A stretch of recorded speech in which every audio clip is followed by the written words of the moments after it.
Buen día, el día de hoy mis colegas Milton Saldaña y Daniel Calzadí y mi persona Sara Nieto vamos a estar presentando el proyecto, el caso número 6, que consiste en analizar la relación entre dos variables cuantitativas utilizando correlación y regresión lineal. Y bueno, lo primero que tenemos que saber de este caso es cuáles son las variables. La variable independiente vendrían siendo el tiempo acumulado de práctica, o sea, los minutos que van a pasar estos estudiantes estudiando. Por otra parte, también van a estar la métrica de puntuación, o sea, los puntos que van a obtener estos estudiantes. Y esta va a ser la variable dependiente, o sea, según el tiempo que pasen los estudiantes, será que va a ser según la puntuación que ellos van a obtener. Entonces vamos a tener la pregunta de investigación que dice: si un estudiante incrementa su tiempo en la plataforma en un bloque de 10 minutos adicionales, ¿cuántos puntos de mejora se pueden predecir estadísticamente en su ejercicio de conocimiento? Entonces, para poder tener luz verde, para poder hacer la regresión lineal, lo primero que tenemos que tener es este estadístico. Nos dice, por ejemplo, el promedio del tiempo que pasan acumulado estos estudiantes practicando, y por otra parte la métrica de puntuación que ya están obteniendo, que es de 127 puntos. También por otra parte aquí tenemos algo importante, que es la kurtosis, que tenemos una kurtosis negativa. Esto nos va indicando de que las distribuciones son ligeramente más planas que una distribución normal. Y bueno, aquí lo importante para tener la luz verde para la regresión lineal es este coeficiente de correlación de Pearson, que él nos indica que entre las variables, muestra que el coeficiente de correlación de Pearson entre las variables minutos y métrica, como lo vemos aquí, es de 0.9981, o sea que básicamente este valor es muy cercano a 1. Entonces esto nos indica que hay una correlación positiva muy fuerte o casi perfecta, o sea que a medida que aumentan los minutos, la métrica también tiende a aumentar. Entonces ya como que vamos teniendo como luz verde para poder hacer esta regresión. Aparte de los supuestos metodológicos presentados por mi compañera Sara, es importante considerar algunos efectos significativos, como lo fueron de la kurtosis, que aquí se puede apreciar una kurtosis de menos 1,28 y un coeficiente de asimetría de 0,11 y 0,14, un poco bastante cercano a 0, pero eso nos está indicando que básicamente ambas variables presentan una distribución casi simétrica. Entonces, por otra parte, lo de la kurtosis hay que recordar que lo vimos durante el curso de estadística en las partes descriptivas, y eso se asemeja a una distribución platicúrtica, es decir, cuando vemos la campana de Gauss, los valores van a estar por debajo del tope de ella. Va a ser ligeramente plana con respecto a la distribución normal. Ok, en cuanto a la parte de la distribución, el diagrama de dispersión que está más abajo. Bien, déjenme agrandar un poco esto. Bien, el diagrama de dispersión, cuando colocamos la recta de regresión, tenemos aquí 2.48x más 11,1. Cuando nosotros queramos obtener valores, nosotros vamos a anotar el efecto estimado de la nota cuando lo coloquemos al multiplicar con este 2.48. Para eso nos va a servir básicamente la recta de regresión.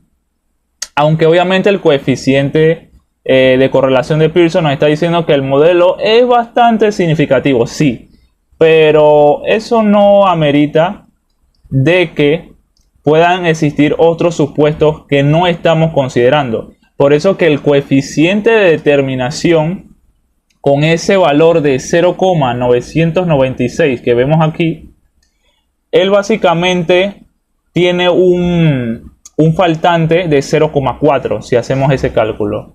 Entonces, ese faltante pueden ser variables que no estamos considerando, se nos están saliendo de las manos. Pueden ser que el estudiante pueda tener cierto conocimiento en lo que esté estudiando, pueda tener ansiedad, pueda tener fatiga. Son otras variables que hay que considerar en el estudio. Pero la línea de tendencia que está marcada aquí en rojo, los puntos están muy cercanos a ella. Toda la puntuación obtenida está cercana a ella. Por eso que nosotros entonces decidimos pasar a la parte de la regresión lineal, validando estos supuestos. Hoy voy a estar explicando lo que es la gráfica de probabilidad normal de QQ y la aprobación de los supuestos. Como el siguiente punto voy a estar mostrando un poco de lo que es las siguientes gráficas. Bueno, como siguiente punto vamos a estar explicando un poco de cómo salió la gráfica en el objetivo de Jamovi, como podemos ver aquí. Vamos a bajar un poco más para que se vea la otra gráfica que fue hecho en Excel con gráficos de normalidad obtenidos, y vamos a bajar un poco más donde la prueba de normalidad Shapiro-Wilk estadístico fue de 0.985, el P fue 0.298. Y bien, vamos a estar explicando un poco la interpretación de los gráficos de la normalidad, donde tanto el gráfico QQ como el gráfico de Excel evidencian que la mayoría de residuos estandarizados se distribuyen muy próximo a la línea de referencia, observándose únicamente ligeramente la desviación de los extremos. Comportamiento bajo nuestros criterios lo consideramos aceptable para muestras de 100 observaciones. Visualmente, el supuesto de normalidad que puede considerarse cumplidos. Bien, como podemos ver aquí, voy a hacer un pequeño zoom. Se obtiene un estadístico de W igual a 0.985 y el valor P es de 0.298. Debido a que el P mayor es 0.5, no se rechaza la hipótesis nula, concluyendo que los residuos presentan un comportamiento compatible de una distribución normal. Por lo tanto, sí se considera que el supuesto de normalidad del modelo de regresión lineal se cumple. Bueno, ahora como siguiente punto vamos a explicar un poco de la gráfica de curva de regresión ejecutada. Bien, como siguiente punto vamos a estar viendo la gráfica de regresión ajustada obtenidas por el Excel, la curva de regresión ajustada entre el tiempo acumulado de la práctica sobre métrica de puntuación.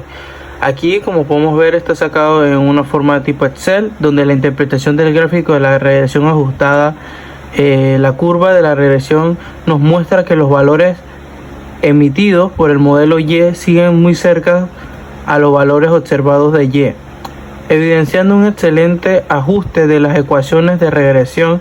La próxima entre ambas series confirman la existencia de una relación lineal positiva entre el tiempo acumulado de la práctica y la métrica de puntuación. Bueno, ahora como siguiente punto vamos a estar explicando la gráfica de residuales. Bueno, como siguiente punto vamos a estar aquí, estamos viendo cómo se sacaron las gráficas residuales. Primero se hicieron como la gráfica en el tipo Excel, el tiempo ejecutado de la práctica X, una gráfica de residuales, y la otra se hizo en Jamovi, como la profesora nos había dicho que te podíamos usar la aplicación para sacar algunas de las gráficas.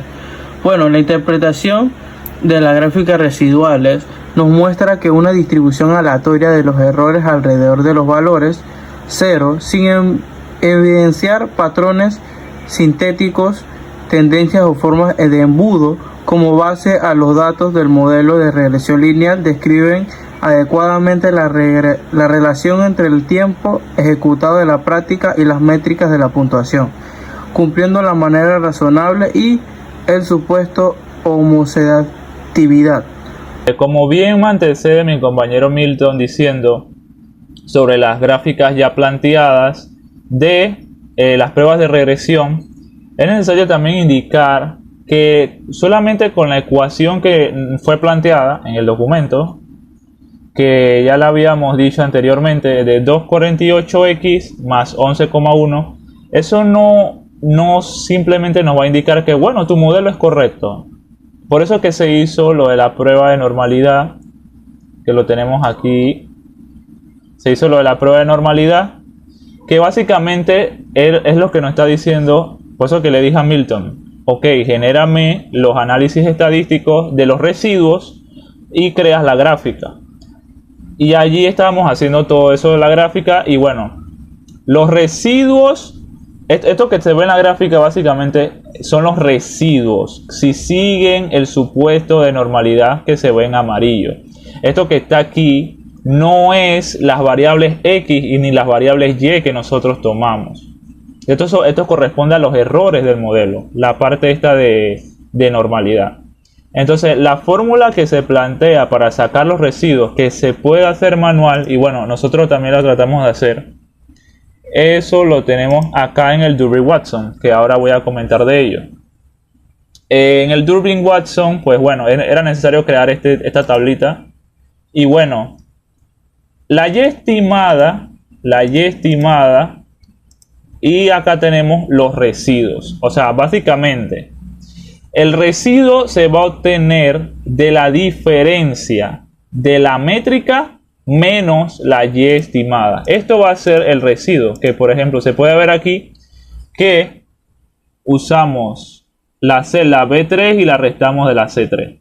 Así mismo hacemos con las demás celdas para calcular estos residuos, aunque también el Excel lo genere. El Excel lo genera, pero nosotros lo podemos hacer de manera manual. A partir de eso se utilizó la prueba de Shapiro-Wilk, que ya dijo mi compañero Milton, para la prueba de normalidad, y se obtuvo su p-valor. Y así mismo se planteó que los residuos seguían una distribución de normalidad. Esa distribución de normalidad está ligado también a lo de pruebas paramétricas y pruebas no paramétricas, que para este caso no fue necesario. No es necesario tanto hablar de eso porque se ve en la parte más de metodología de la investigación, pero es necesario también resaltar esos supuestos. Entonces, como yo quiero ya hablar de la parte del Durbin-Watson, que es lo que yo también generé, esta tabla de Durbin-Watson la obtuvimos también, el mismo valor del Durbin-Watson que nos dio 2.3. Obtuvimos el Durbin-Watson del estadístico de Yamovi y nos dio 2.28. Básicamente lo que nosotros tuvimos que hacer fue colocarle la Y estimada y el residuo, y a partir de ella fue que el Yamovi mismo generó la gráfica de dispersiones, pues. Y bueno, ok, bien. Lo que nosotros queremos, lo que quiero yo plantear ahora mismo es la parte de cómo tuvimos el Durbin-Watson. El Durbin-Watson, básicamente, esta columna que nosotros vemos aquí, que es el residuo de la tabla, de la columna de acá, este que está aquí, lo tuvimos de restar este valor de la celda menos el anterior. Entonces a esa diferencia, a esa pequeña diferencia, la elevamos al cuadrado y fue la que la colocamos aquí. Es como que restar el que le antecede, básicamente, si se puede decir de esa manera. O sea, ok, hay una ecuación para eso y la vamos a colocar, pero lo que nosotros queremos dar a entender es que cuando sacamos esos cálculos, pues, de estas columnas, se hace una sumatoria que la tenemos acá abajo, la sumatoria de la columna de los residuos al cuadrado más la sumatoria de la diferencia del residuo menos el que se superpone. O sea, el que la antecedía en la columna. Esas sumatorias que hicimos, numerador y denominador, fue la que colocamos acá en la ecuación del cálculo de Durbin-Watson, que correspondería a la celda E113, F113, y nos da un resultado de 2,3 similar al del Yamovi. Entonces, para validar el Durbin-Watson también se establecen hipótesis. Se establecen hipótesis y esta va a tener una escala de 0 a 4. Pero la de nosotros fue de 2.3. Por eso que fue en teoría, o sea, en teoría fue básicamente, nuestro valor fue aproximadamente un valor ideal. Porque, o sea, si hubiera sido el Durbin-Watson 0, eso fuera sido una autocorrelación, que es lo que habla acá en el Yamovi. Ella habla con autocorrelación, fuera sido positiva. Pero si fuera sido de 4, hubiera sido negativa. Pero en nosotros está entre un poquito del medio tirando para el 4. Que, bueno, eso es lo que se puede interpretar del coeficiente de Durbin-Watson. Y bueno, un modelo de regresión tiene que tener todos estos supuestos para tú entonces validar que el caso de estudio que estás analizando pues es correcto. Primero debes demostrar que cumples los supuestos estadísticos: relación lineal, normalidad de los residuos, homocedasticidad, si no me equivoco se llama así el término, y la independencia de los residuos. Cada residuo es diferente del anterior, por eso la gráfica de normalidad. Solo después de validar estos aspectos es que uno afirma que el modelo es confiable para hacer una predicción. Igualmente, por eso que hoy en día se utilizan estos modelos de predicciones como lo son el Machine Learning, que bueno, dependiendo del uso que uno quiera, uno puede hacer un arrastre de datos que vienen que nos anteceden en el tiempo para ver cómo ellos se pronostican en el futuro. Para eso que nos sirve también el Machine Learning. Y sería bueno que con estos conceptos de estadística que hemos utilizado, cada uno pues siga aprendiendo o intensificando, porque esta área de ingeniería corresponde a finanzas, estadísticas y todo lo que quieras de ver con procesos, pero siempre va a estar interconectado con estos aspectos.